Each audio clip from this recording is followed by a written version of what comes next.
Europe is aging.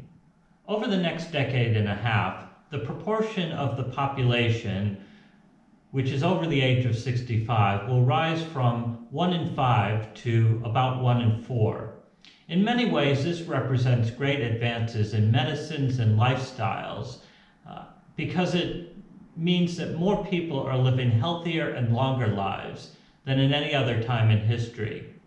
20 years ago, there were 1 in 5 people who were in work for every one person who's at retirement age. Today, that ratio is 3 to 1, and by 2080, there will be slightly more than 2 people of working age for every 1 person who's in retirement age.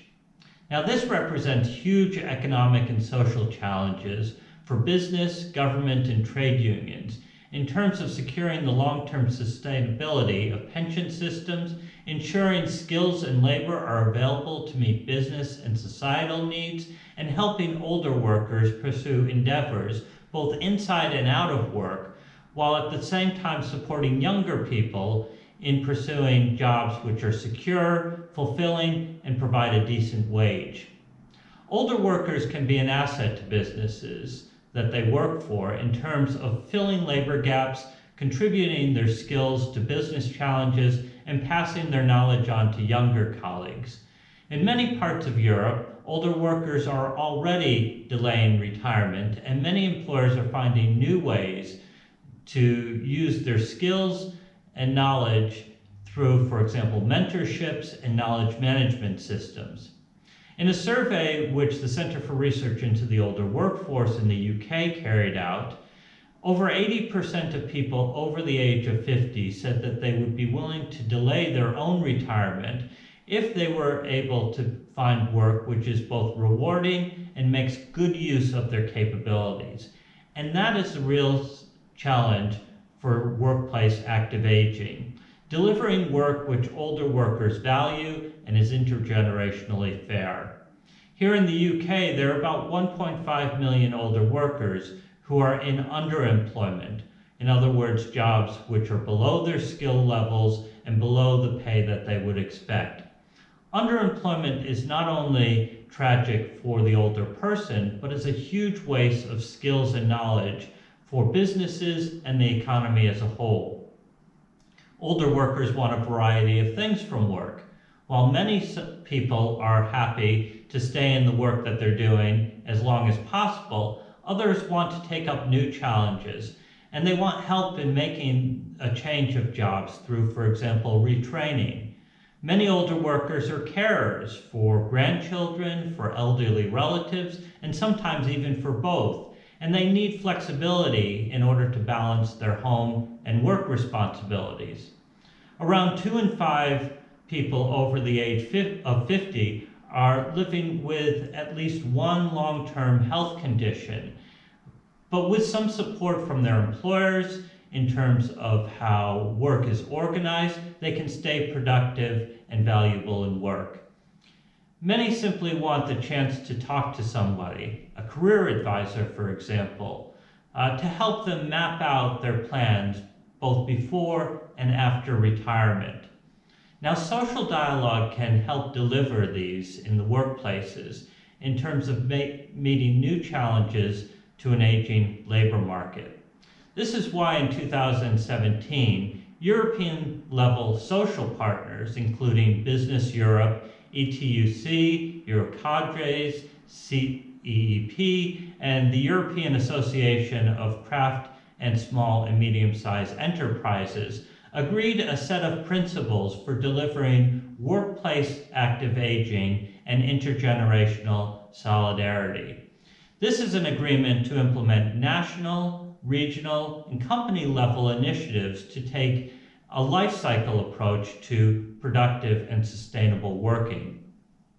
In the past, early retirement was a tool which employers, unions, and government used to deal with short-term economic challenges like unemployment. All 3 stakeholders seemed to benefit. Employers could shed staff with the oldest skill sets. Governments could pursue full employment targets by shifting older workers into economic inactivity. and unions could promise older workers route to early labor market exit while making way for younger staff.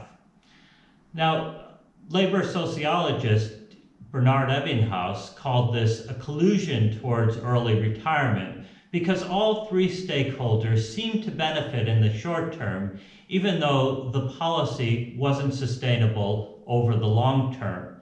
Today, the challenges for unions and employer and government are to develop, pilot, embed, and share new approaches to work which both can help older workers stay productive and fulfilled in work while providing opportunities for younger workers to pursue their careers. This training module is meant to help union representatives and managers in meeting these challenges. It is based on research which was carried out in support from the European Commission in 4 countries, Italy, Poland, Spain, and the United Kingdom, on workplace active aging and social dialogue. We spoke to employers, unions, and other stakeholders in all 4 countries to learn from their experiences in managing workplace aging.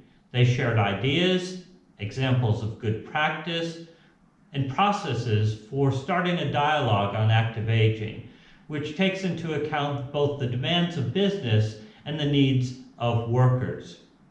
This training module shares these examples, case studies, interviews with stakeholders, and signposts valuable resources which union and employer representatives can use to share and exchange good ideas. Our target audience isn't just senior managers and national union officials, but also social partners at the workplace level. Often the best ideas come from the shop floor, and union representatives and managers can work together in solving problems which are particular to their work organizations. We hope you enjoy this training module and learn from it. Before you start, we've got a short introductory quiz which we'd like you to take part in order to gauge your understanding of active aging.